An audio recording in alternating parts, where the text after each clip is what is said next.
Songa simandambu.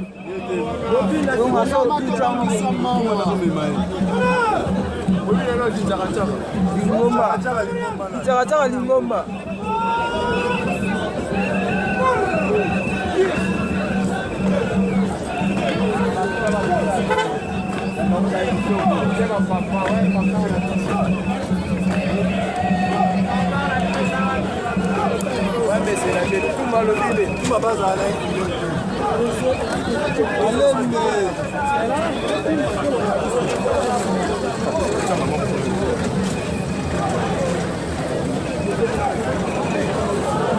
On va me dire là, on va dire que c'est un bisou. Mais non, non, madame.